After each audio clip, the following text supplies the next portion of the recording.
Tu n'as pas été manipulé quand la personne t'a menti. Tu n'as pas été manipulé quand elle t'a crié dessus. Tu n'as même pas été manipulé quand elle t'a manqué de respect. Tu as été manipulé au moment précis où tu as commencé à douter de ce que tu ressens. Quand tu ne sais plus si tu as raison d'être blessé. Quand tu te demandes si tu n'exagères pas. Quand tu ressors d'une discussion en te sentant confus, vidé, presque coupable, sans savoir pourquoi. C'est là que tout commence. La manipulation moderne ne ressemble pas à ce que tu imagines. Elle ne crie pas. Elle ne force pas. Elle ne menace pas. Elle te fait ressentir. Et ces ressentis sont les vrais signaux d'alarme que 99% des gens ignorent. Si quelqu'un, dans ta vie, te fait ressentir régulièrement ces sensations, alors il ne discute pas avec toi. Il travaille sur ton esprit. 1. Tu te sens souvent coupable, sans raison claire. Tu sors d'une discussion, et tu te sens coupable. Pas parce que tu as fait quelque chose de grave. Pas parce que tu as insulté. Pas parce que tu as trahi. Mais parce que la personne a réussi à te faire croire que le problème, c'est ta réaction. Elle ne répond pas à ce que tu dis. Elle répond à la façon dont tu le dis. Pourquoi tu prends ça comme ça? Tu es trop sensible. Tu cherches les problèmes. On ne peut rien te dire. Et soudain, la discussion ne porte plus sur son comportement, mais sur ta façon de ressentir son comportement. C'est une technique extrêmement avancée de manipulation. Déplacer la faute du fait vers l'émotion. Et plus tu t'expliques, plus tu t'enfonces. Parce que tu essaies de justifier un ressenti que tu n'aurais jamais dû avoir à justifier. 2. Tu te sens confus après avoir parlé avec cette personne. Avant la discussion, tu savais exactement ce que tu pensais. Après la discussion, tu ne sais plus. Tu étais sûr qu'elle avait tort. Maintenant, tu n'es plus sûr de rien. Tu te repasses la conversation en boucle. Tu essaies de comprendre ce qui s'est passé. Tu te demandes comment on est passé de son erreur à ton malaise. Ce phénomène a un nom, le brouillage mental. Le manipulateur ne cherche pas à gagner la discussion. Il cherche à te faire perdre ta clarté. Parce qu'une personne confuse est une personne facile à contrôler. 3. Tu as l'impression de toujours devoir te justifier. Avec cette personne, tu expliques tout. Pourquoi tu es fatigué? Pourquoi tu es occupé? Pourquoi tu es contrarié? Pourquoi tu n'as pas répondu? Pourquoi tu as dit ça? Pourquoi tu penses ça? Tu passes ton temps à te défendre, alors que personne ne t'attaque ouvertement. C'est ça la subtilité. Le manipulateur ne t'accuse jamais clairement.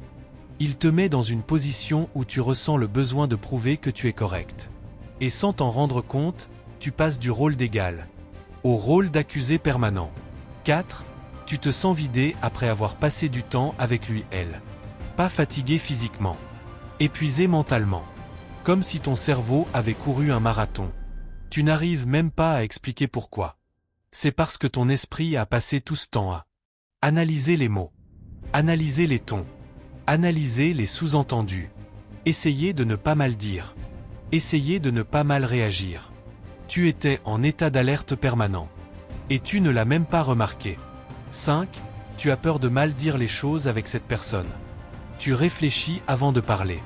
Beaucoup trop. Tu pèses tes mots. Tu reformules. Tu supprimes certaines phrases.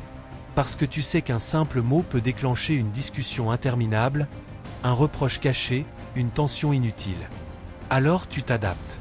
Et quand tu dois t'adapter en permanence à quelqu'un, ce n'est plus une relation. C'est un terrain miné. 6. Tu ressens souvent le besoin de t'excuser, même quand tu n'as rien fait. Tu dis souvent « Désolé si. Je ne voulais pas. Pardon si tu l'as mal pris. » Tu t'excuses pour des interprétations qui ne viennent même pas de toi. Tu t'excuses pour maintenir la paix. Et c'est exactement ce que le manipulateur veut. Que tu préfères t'excuser plutôt que confronter. 7. Tu as l'impression qu'il comprend toujours mieux tes émotions que toi.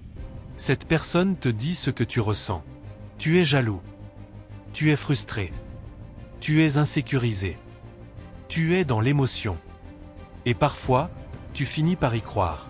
C'est une technique redoutable, réécrire ton ressenti à ta place. À force, tu perds confiance en ton propre jugement émotionnel. Émoticône n'en croyant pas ses yeux, tu ressens une pression invisible pour rester correct. Tu fais attention à ton ton, à tes mots, à tes réactions. Pas parce que tu es naturellement comme ça, mais parce que tu sais que la personne peut retourner la situation contre toi. Tu vis dans une vigilance permanente. Et cette vigilance est un signe clair. Ton esprit se protège. 9. Tu as parfois l'impression d'être le problème dans toutes les discussions. Peu importe le sujet, ça finit toujours par revenir sur toi. Ta réaction, ton attitude, ta sensibilité, ton caractère. Jamais sur le comportement de l'autre. Et tu finis par intégrer cette idée. Peut-être que je suis difficile. C'est exactement le but. 10. Tu sens que quelque chose ne va pas, mais tu n'arrives pas à l'expliquer. C'est le signal le plus important. Tu ne peux pas mettre de mots dessus. Mais ton instinct sait. Et la manipulation la plus avancée consiste justement à rendre la situation impossible à décrire. Parce que ce qui ne peut pas être expliqué, ne peut pas être défendu. Ce que tu ressens n'est pas un hasard. Ce sont des empreintes psychologiques laissées par quelqu'un qui travaille sur ton esprit, lentement, discrètement, efficacement. Et dans la deuxième partie, tu vas comprendre comment ces personnes créent volontairement ces ressentis, étape par étape, sans jamais que tu t'en rendes compte. D'expliquer, plus tu sembles émotionnel. Ce contraste te décrédibilise automatiquement. Étape 8, il te donne l'impression que tu exagères tout. À force d'entendre, tu dramatises. Tu prends tout à cœur. C'est dans ta tête.